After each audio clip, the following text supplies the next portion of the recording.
Hello and welcome back to English Today. This is the second DVD of the beginner level, and in this DVD you will see 3 more episodes of our story, That's Life. And then in our special TV programs there will be a debate about low-cost airlines and an interview with a sports expert about football training. Then, in the grammar section, we will study the simple present, frequency adverbs, some and any, there is, there are, and also making suggestions. Now remember, if you have problems understanding anything, use the subtitles. Okay, so enjoy studying and have fun.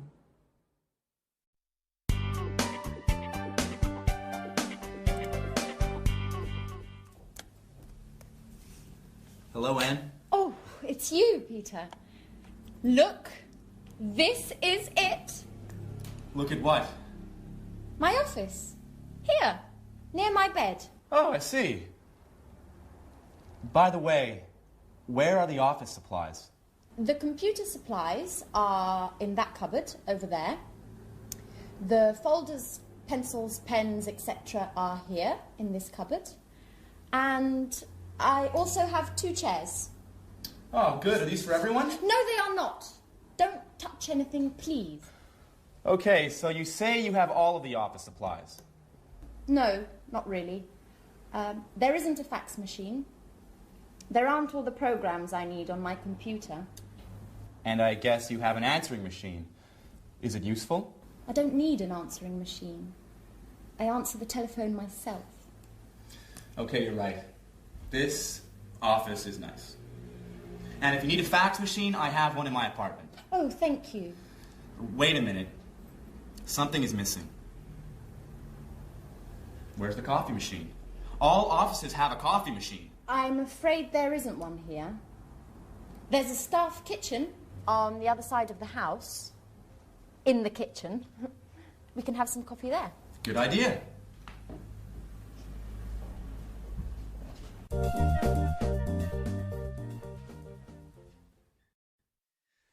Hello and welcome back to English Today. How are you? Now, in that last episode of That's Life, did you notice that Anne described her office? And the most important thing for Peter was what? The coffee machine. Strange. Now, I want to look at the language that Anne used. She used there is a and there are some. Let me explain that to you.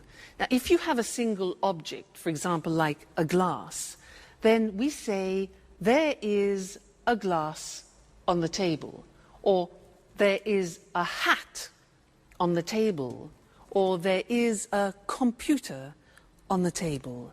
Okay? Now, that changes when we have more than one object. Like these pens, for example.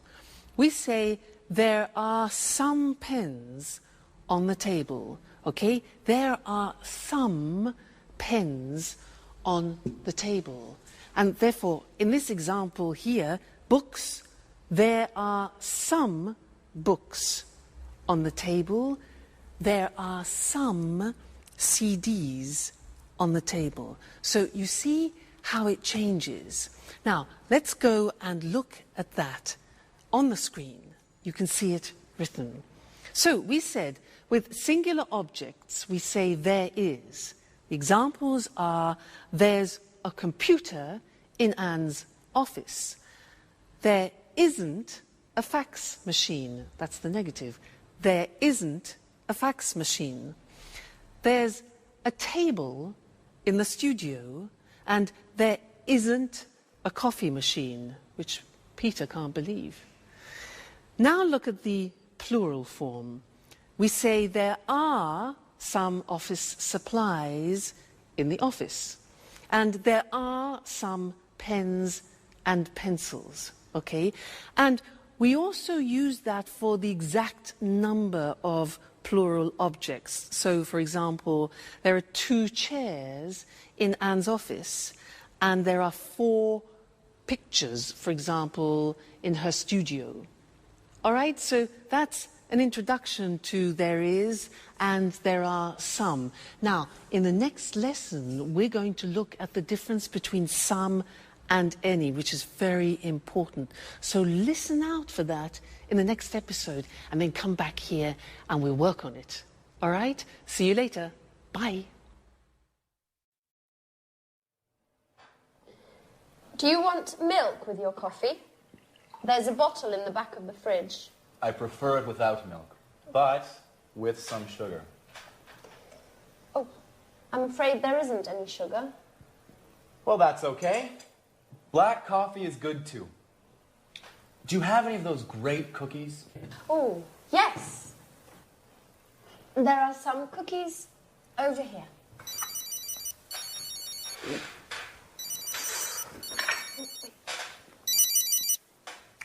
Peter speaking.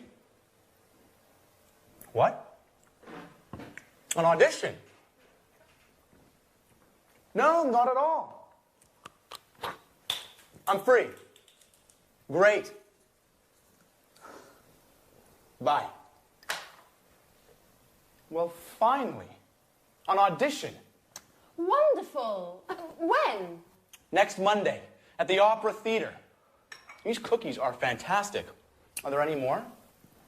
There are some more in the box. Thank you. Bye, Anne. Time for music. Hey! Take your dirty napkin away from my kitchen.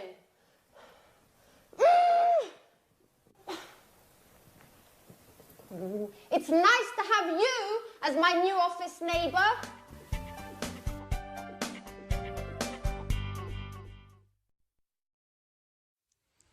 Hi again. Anne's a bit difficult, isn't she? Yeah.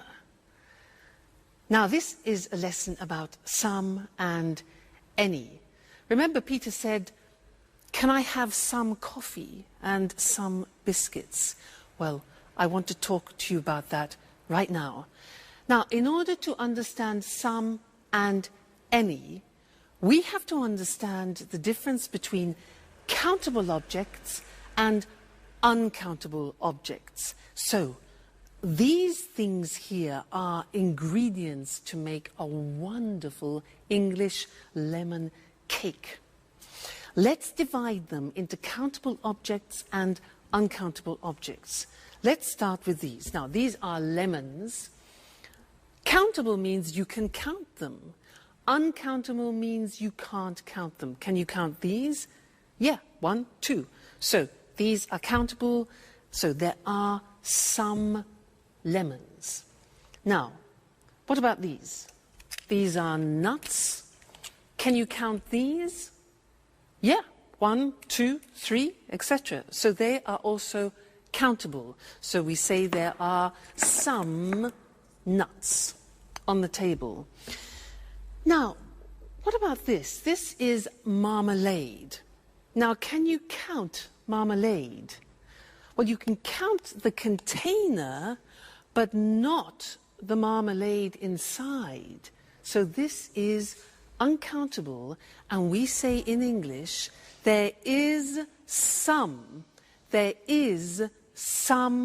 marmalade. It's a singular verb. So we put it here, it's uncountable. Okay?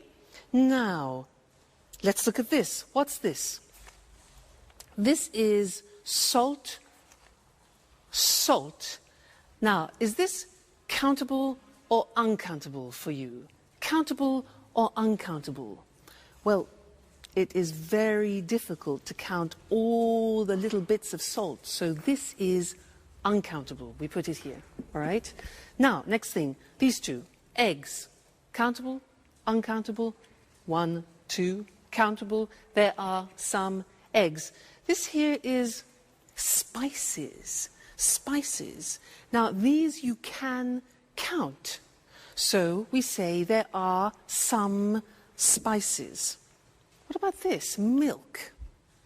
You can count the bottle, but can you count the liquid? No.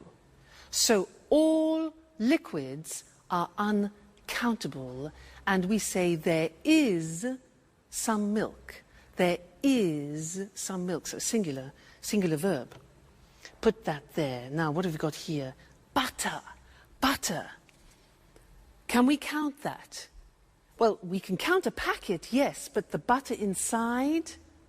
Exactly, no, we can't count butter. So there is some butter, we put it here. Good. Now, what else have we got? Flour. You know, flour we use to make pizza, to make cakes. Is that countable? Exactly, it's not countable. It's like salt, like sugar, like coffee. So we put this here, uncountable. And the last thing, this. What's this? Water. Is water countable? No, it's not. So water goes with the uncountable. There is some water. It's quite difficult, hey? Let's look at the screen to see that written, all right? And we will do a general summary. So we said countable objects in the plural. In the positive form, we say there are some lemons on the table. There are some CDs on the table. There are some eggs on the table. So that's countable. Now the negative is there aren't any. We use any. There aren't any cigarettes on the table. There aren't any biscuits. Important. Any for the negative. There aren't any magazines, for example. All right? Now, questions. Here again, we use the word any. We use any in the negative and any in the questions. So, are there any glasses on the table? Are there any books on the table? Are there any pens? All right, so some in the positive, any in the negative, and the question form. Good. Now, let's move on to uncountable objects. These ones here. The examples are, there is, singular verb, some sugar on the table. There is some flour on the table. There is some water on the table. Okay? Negative, again, we use any. We say there isn't any bread on the table. There isn't any wine, a liquid, on the table. There isn't any chocolate on the table, all right? Questions, again, with the singular verb and any. Is there any money on the table? Is there any pasta? Unfortunately not. And is there any beer? Okay? Now, I want to add one more thing to this lesson, and it's the words this, that, these, those. Let me explain. With one object, you say this CD when it's close to you. This CD. But when it's distant from you, far away, you say that CD. This, that. All right? We hear this very often. Let me take two. Plural. Now we say these CDs. When they're far from you, we say those CDs. Okay? So these, those, one, this, that. Let's see that on the screen.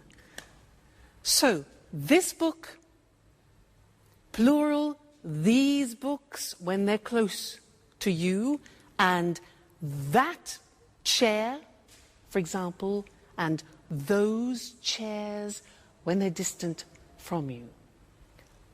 That's a big lesson, hey? There's a lot to remember. So we have some and any, countable and uncountable, this, that, these, those. Whew! You have a lot to do at home to study there. Anyway, no problem, because you're great students. So we'll meet again in the studio very soon for some more English. Take care. Bye for now.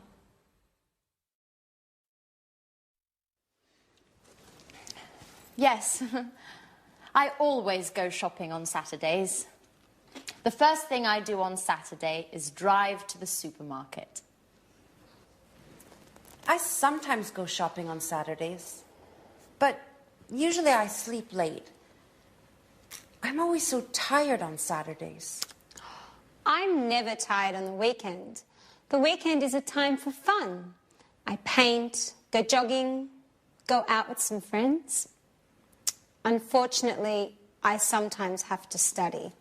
Oh, I sometimes do a little work at the weekend. When I'm free, I like going swimming, going to exhibitions, or to concerts, if I have enough money. Oh, and every Sunday, I clean up the entire flat. And in the evening, I watch TV. Oh, I never watch TV. It's boring. Peter and I like going to the cinema at the weekend. Yes, it's important not to watch too much TV. An hour a day or so, that's enough.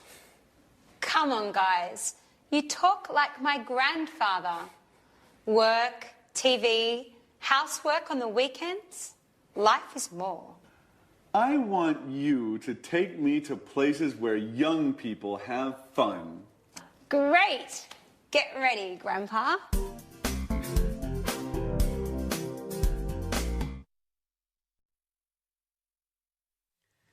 Hello and welcome back again to English Today, your live English language program. Now, did you notice how Anne said that she loves going to concerts and exhibitions, but she doesn't have enough money? Now, this word enough, it's written E-N-O-U-G-H. The pronunciation is enough. What does it mean? Let me show you. I have a ticket here for a concert, okay? This is 45 euro.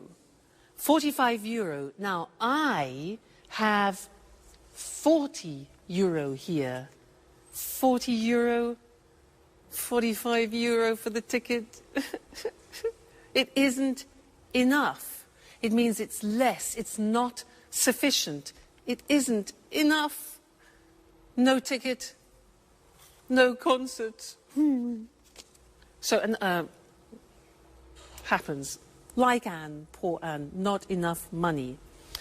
Now, another example, you ask me, can I have a glass of water? And I say, sure. So, here you are. You say, what? Excuse me, it's not enough. Not enough, it's not sufficient. Oh, I say, okay, fine. So, glass of water, here we go. And you say, oh, it's too much. Too much. Now, that is the opposite. When something is in excess, it's too much. Let's go back to the ticket. For example, imagine that the theatre ticket has a discount. Now it only costs 30 euro. 30 euro. I've got 40 euro, which is too much. In excess, too much. But that's great. That's not a problem. That's great. I can go to the concert. Okay? So, that's enough, too much. Now, one more word. It's a small word, and it's so. When do we use so? If I say to you, you are so intelligent, that describes an emphasis. You are so intelligent. You could also say, the glass is so full.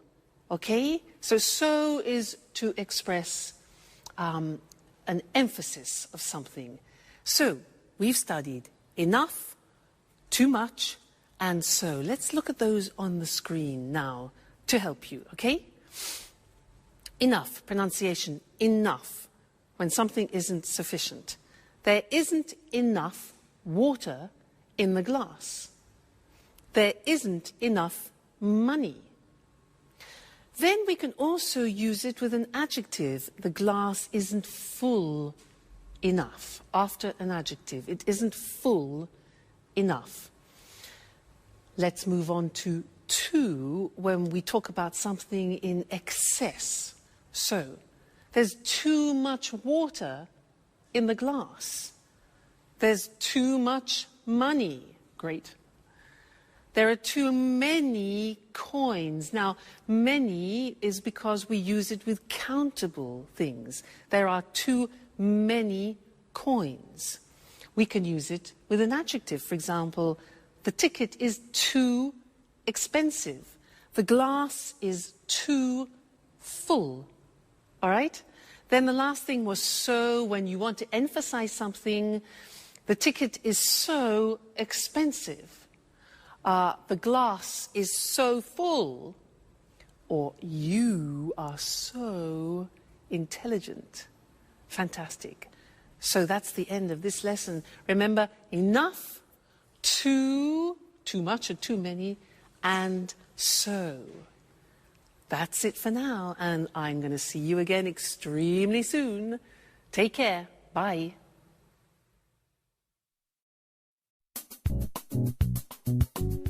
Work is so hard, guys. I wake up at 6:30 every day, have breakfast, and take the train to work. Every day. I know. I get up at 7, but I have a friend at work who usually gets up at 6. Why? That's too early. It takes him an hour to drive to work. Wow, that's a long drive. Yes. But he lives in the country. I think he's lucky. Every weekend he can go for walks in the woods, not in traffic jams. I guess that's pretty nice. He lives in the countryside, but works in the city. A pretty nice combination. What about you, Sharon? What time do you wake up? I usually get up at about 9 o'clock, but I live in the city. It's easy to get to work. Yes, but you get home very late. Often 6:30 or 7.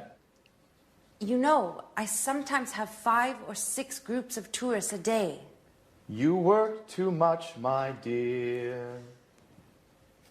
And you sing too much, Peter.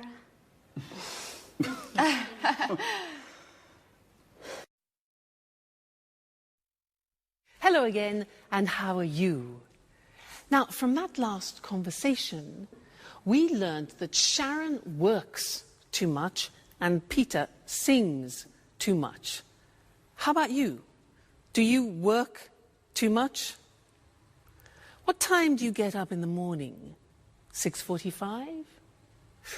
7 o'clock? 7:15? 7:30? Well, I'm going to describe my typical day, and I'm going to use the simple present to do that. All right?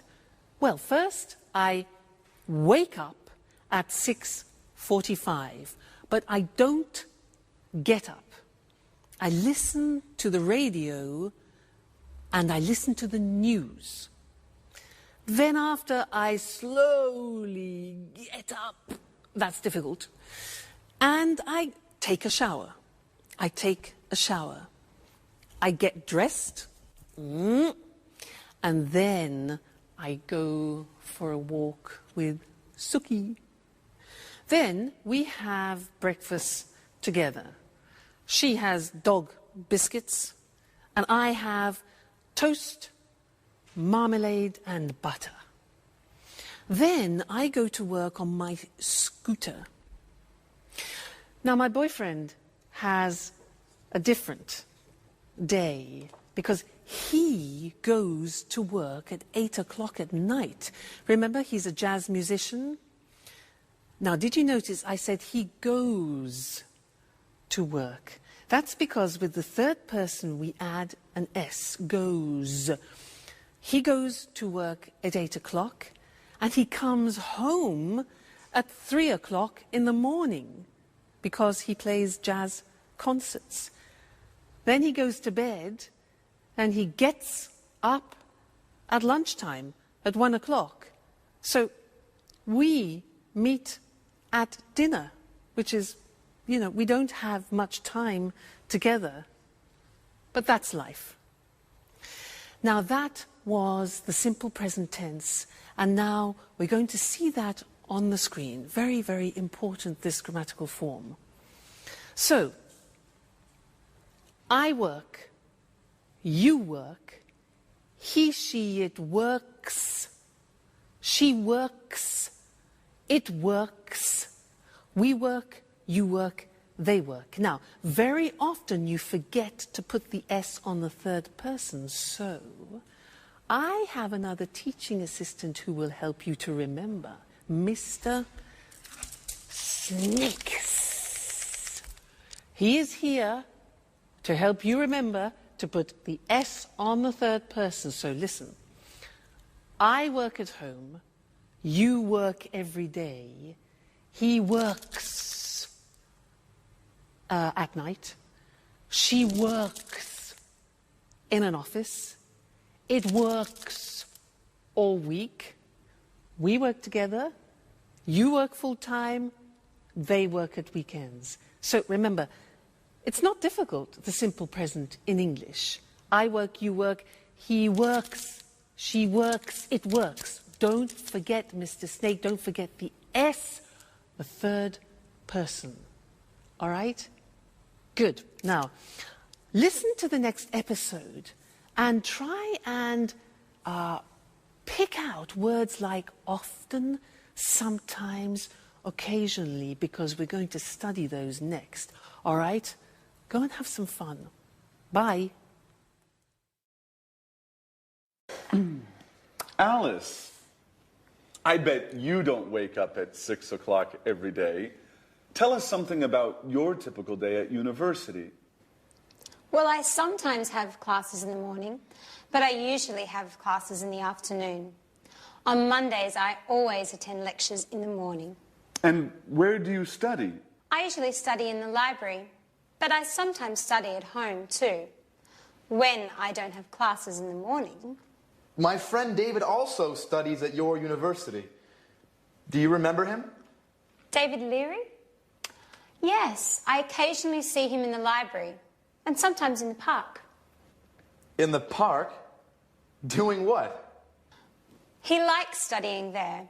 He takes his books, finds a nice park bench, and reads there. Not a bad idea. You can study and enjoy nature at the same time. Yes, I like the park too. Unfortunately, I often need books that are in the library. And what about lunch?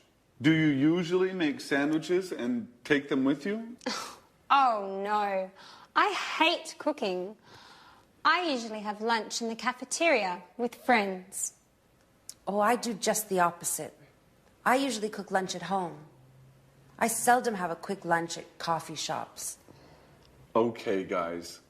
Stop with this boring talk. What about fun?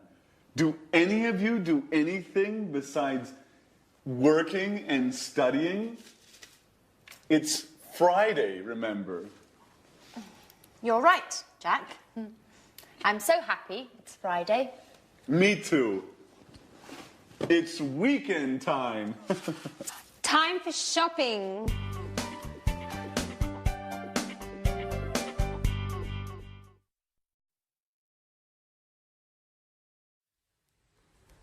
Jack really knows how to provoke Anne, doesn't he?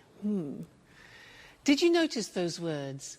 Sometimes, always, occasionally? Because we're going to study those now. And in English, they're called the frequency adverbs. And we usually use them with the simple present tense. And they describe how many times you do actions, frequency adverbs. Now, to help me introduce them, I have another teaching assistant. This is, ta-da, Mr.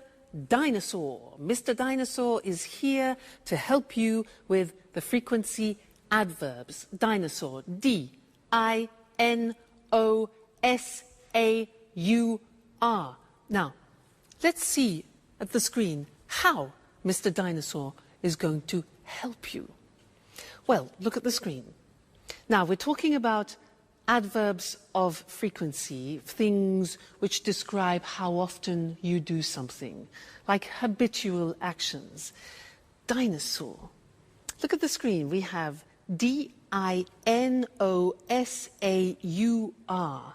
Now, these letters represent a frequency adverb. Let's see if you can find them. What do you think O is? When you do something a lot. Yeah, often. O is often. What about N? When you do... N is never. Good. N is never. What about A? Something that you do a lot. A is always. Good. What about S? S is sometimes. Very good. Sometimes. Now, U is for usually. Usually, it's a habit. What about R? R stands for rarely. That's difficult to pronounce. Rarely. And the last one, look at the top. We've got D. Monday, Tuesday, Wednesday, Thursday, Friday, Saturday, Sunday is, a bit strange this, every day. All right, so those are the main frequency adverbs. Every day, never, often, sometimes, always, usually, rarely. You notice sometimes is also the same as occasionally, and rarely, another way to say rarely is seldom. Okay, now, the important thing about Mr. Dinosaur and the frequency adverbs is where to put them in the sentence. Now, look at the examples. We put them in front of the main verb.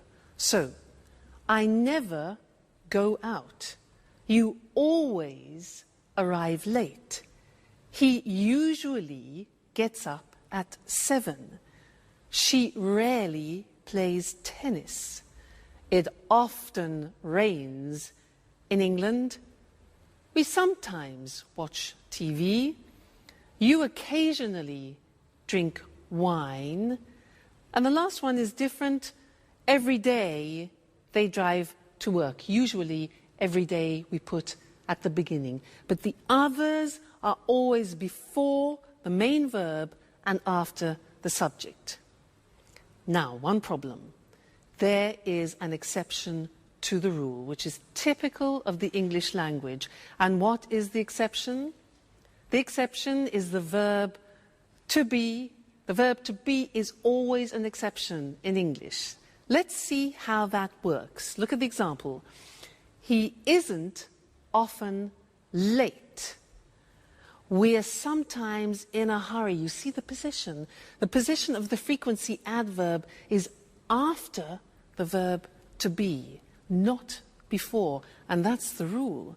So he isn't often late. We're sometimes in a hurry. They're never at home. And I'm always tired. So those are the frequency adverbs, very important, and we use them to describe our habitual actions. Now, in the next episode of That's Life, listen for this word, enough. Enough. It's a very strange word, because we're going to talk about that in the next lesson here in the studio. So, go and see That's Life. Bye.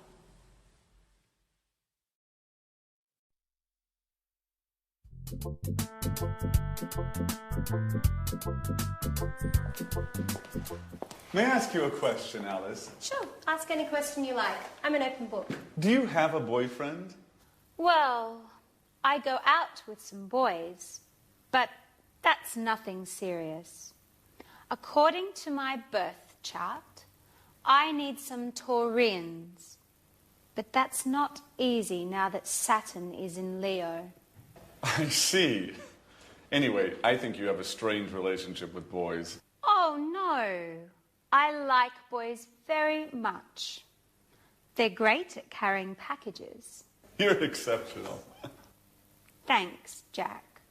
But now, stop talking about me. Let's talk about you. What do you think of me? No, really. I'm curious. What do you do at work? Oh, nothing special. You know Speedmaster, the sporting goods factory. Yeah, sure. They produce wonderful running shoes. What department do you work in? I'm a sales manager. Last month they gave me a promotion, and now I am responsible for Southern Europe. That's why I moved here. Wow, that's really interesting. You must be very good at work. What exactly do you do? Oh, basically I look for new clients and keep them informed about new product lines and take care of their requests. What kind of requests do they have? Oh, they often ask questions about new models and prices. What do you do if they want a discount? Well, basically, I don't get mad. I listen to them and then I tell them no. Well, seriously speaking, it depends. Each client is different. If they're important, I try to make an agreement with them. Hi, Anne. Hi, Sharon. Where's Peter? Oh, Peter's preparing his audition. Well, tell Peter I wish him good luck. Do you really care?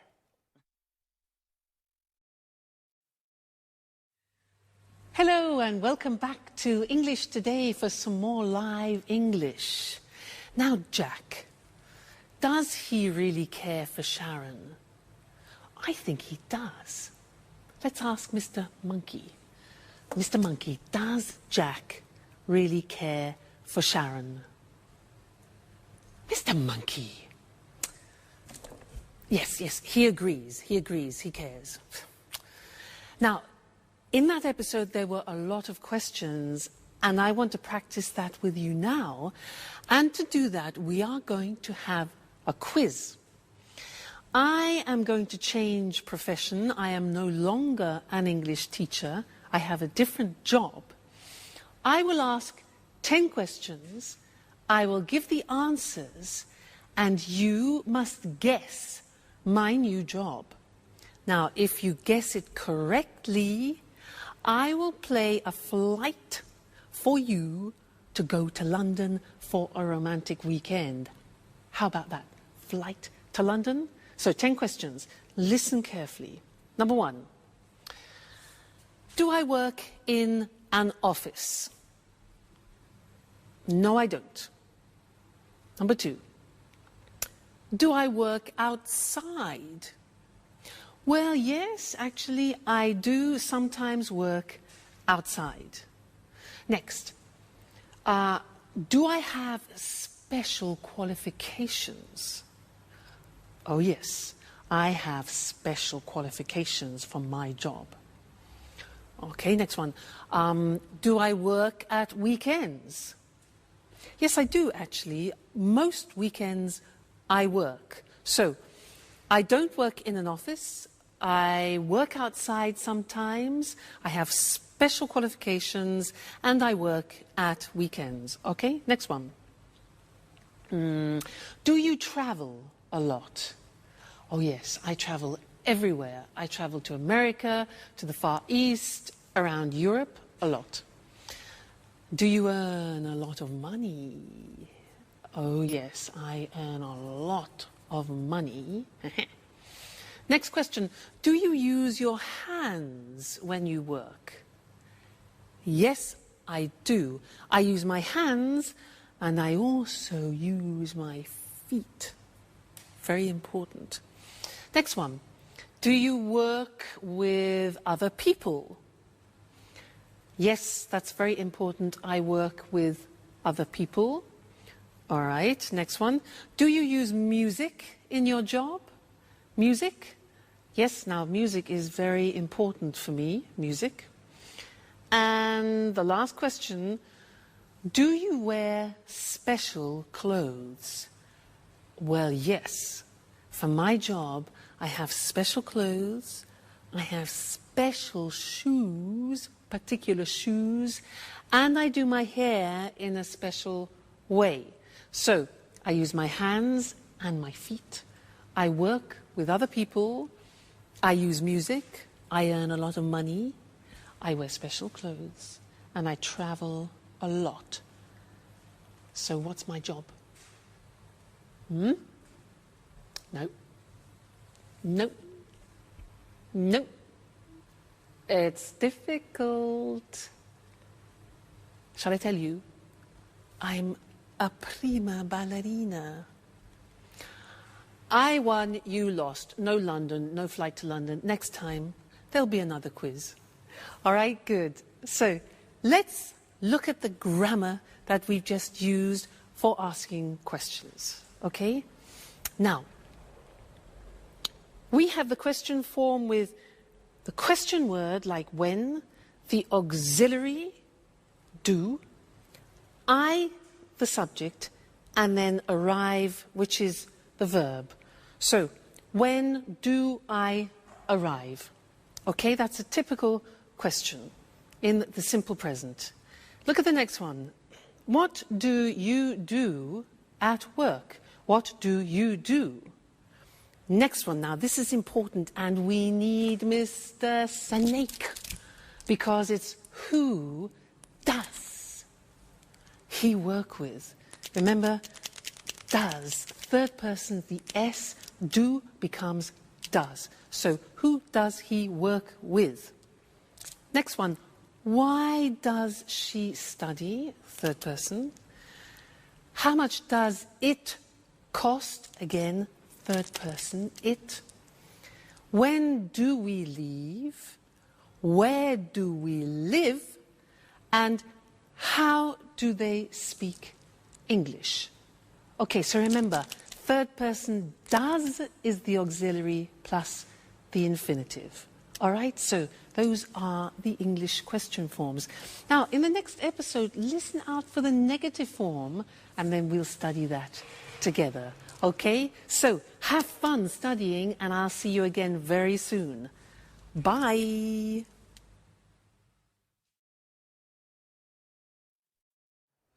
Oh, girls, we're talking about jobs. Tell me about your job, Sharon. What do you do at the moment? That's an interesting question. Really? Why do you say that?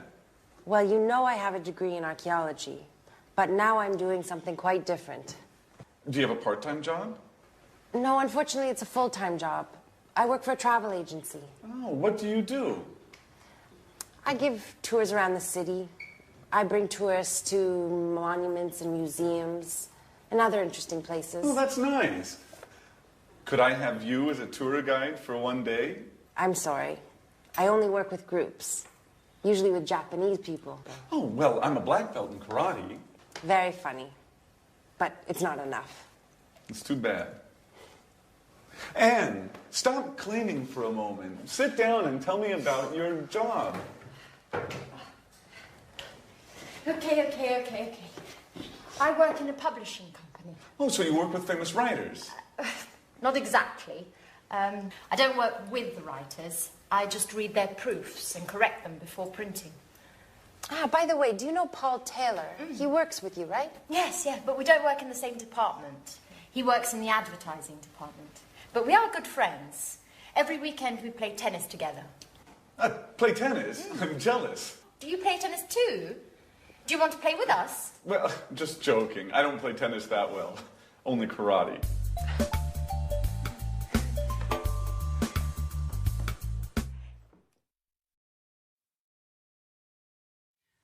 Jack, I don't play tennis very well. I only do karate. He doesn't play tennis very well. It's easy. Men. Now, anyway, it was a good example of the negative of the simple present tense. I don't play tennis very well.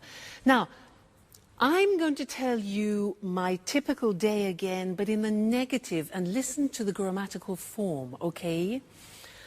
I don't wake up at 6:45. I don't get up after. I don't listen to the radio. Now, don't is do not abbreviated, okay? I don't take a shower. I don't have breakfast with Suki. And I don't have Coke biscuits. Now think of my boyfriend. Let's go into the third person. My boyfriend doesn't go to work at 8 o'clock at night. He doesn't play the saxophone. He plays the double bass. Now, doesn't is does not contracted. Doesn't, okay? Plus the infinitive. So he doesn't play, let's say, at 1 o'clock in the morning. He doesn't come home at 7 o'clock in the evening. So you see, these are examples of the negative form. And now we need to go and look at the screen because we need to see how that works in comparison to the positive form. All right? Great. Now, look at the examples. I don't teach on Sundays. Do not becomes don't. I don't teach on Sundays. You don't know my parents. Jack doesn't, does not. Jack doesn't play tennis well. Alice doesn't have a boyfriend. The house doesn't belong to Anne. Third person, doesn't. We don't work part-time.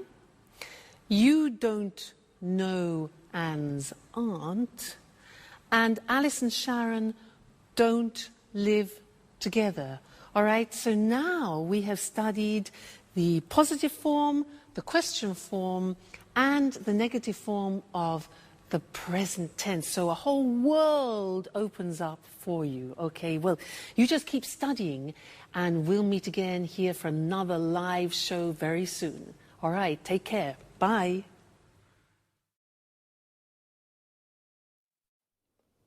Good evening from Eric Brown. Welcome to another edition of Let's Talk.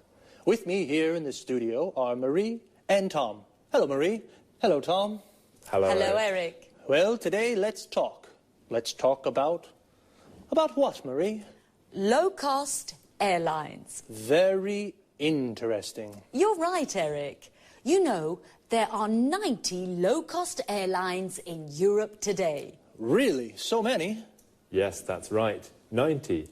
Lots of people fly with low-cost airlines. Of course. It's very cheap to fly with these airlines. It's not always cheap, Marie. It's cheap to fly midweek on Tuesday, Wednesday or Thursday, but it's not cheap to fly at weekends on Saturday or Sunday. But are the planes safe? Yes, the planes are usually new, so they are safe. That's good. It's important to fly in safe planes. And what about the tickets? Is it easy to find them? Yes, it's very easy. I usually buy my tickets online with my credit card. Well, I travel a lot. Really? You're a real expert on low-cost airlines, Marie, aren't you? Yes, I am.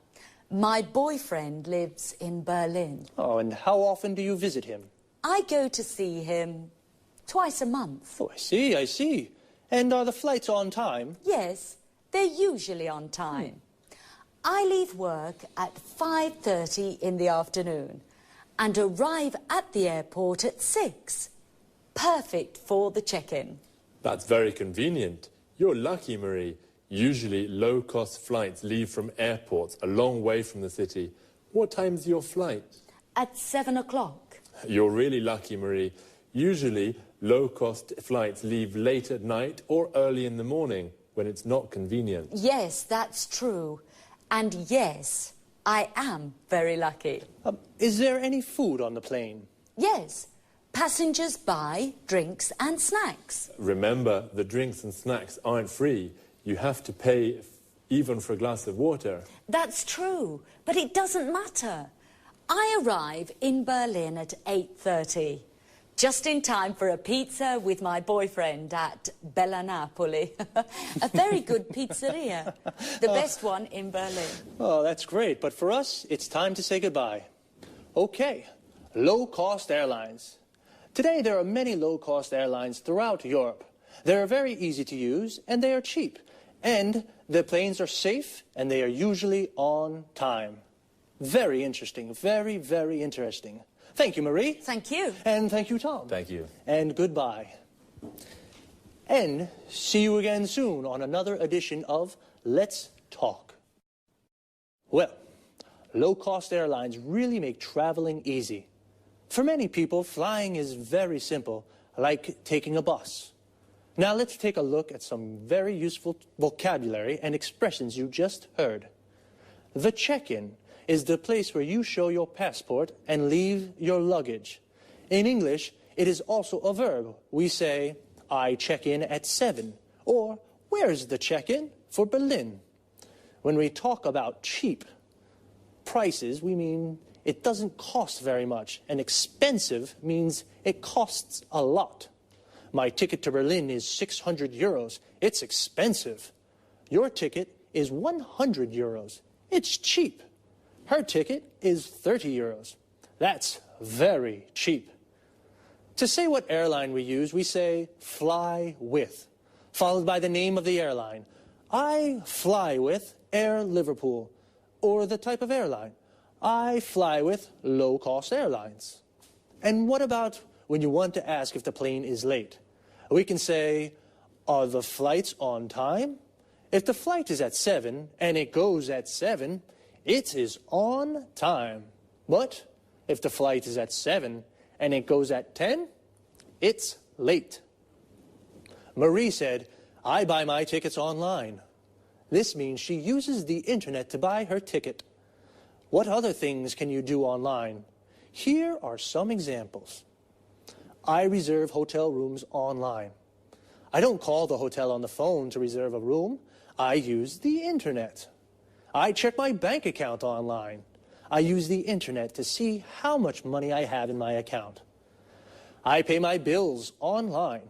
I use the internet to pay the electricity bill, the water bill, the gas bill. Wow, we can really do a lot of things online. Okay, just 2 more things before we say goodbye. The first is frequency. When we say how often we do something, I asked Marie, how often do you visit him? And she said twice a month. Twice a month means 2 times in a month. Once a month means 1 time in a month. But when we do something more than 2 times, we say 3 times a month, 4 times a month, etc. Even if we change the period of time, the structure of frequency remains the same. For example, we can say once a day, twice a week. But remember, we say 3 times a year, 4 times a week. One last thing. Notice the preposition after arrive. When we arrive in a place like a station, airport, shop, we say, I arrive at the airport at 6. But when we arrive in a city or country, we say, I arrive in Berlin at 8:30. So, we say, I arrive at the station, I arrive at the airport, but I arrive in London or I arrive in Madrid. That's about it for now. Take care and see you soon. Good afternoon to everyone. Welcome to Sports Special, the program dedicated to all sports and all sports fans. I'm Eric Brown. In the studio with me is John Forbes, our sports expert. Well, John, what are you talking about this afternoon? Football. Great, my favorite sport. It's not only your favorite sport, Eric. Millions of people love football. Of course. It's a fantastic game, the best in the world. Well, maybe, but remember, Eric, football isn't only about fame, success, and money. Oh, a lot of money. Professional footballers earn millions of euros. That's true, but football is also about hard work, fitness training, stretching, and jogging almost every day. Really? How often do professional players train? They go jogging every day at 8 in the morning, and then they work out in the gym. Ah, so much exercise. And that's not all. Really? What do you mean? Well, they also practice football 3 or 4 times a week with the team. And where do they train? They usually do fitness training at the football ground. First they do stretching, then they practice shooting. Is the coach with them during the training? Yes, of course. The coach is very important for the team. He shows the players good techniques for passing, dribbling and heading. And he decides who plays in the matches. How many matches are there in a football championship? 30, more or less. You know, football championships take place in the winter, usually from September until June. And when do they play matches? At weekends, but the big clubs also play during the week for the European Cups. Oh, championships, European Cups, training. Footballers are very busy. Yes, they are. The only time they rest is in the summer. Well, holidays only in the summer, but what about fun? For example, can the players have a beer after a match? Of course, Eric, especially if they win. A beer is a perfect way to celebrate a victory. Well, a footballer's training routine is very hard, but it is very rewarding too. Okay, thanks to our expert, John Forbes. And goodbye to all football fans and sports lovers. See you again soon for a new edition of Sports Special. First of all, football and soccer are the same thing. Football is the British word, and soccer is the American form. But they are exactly the same thing.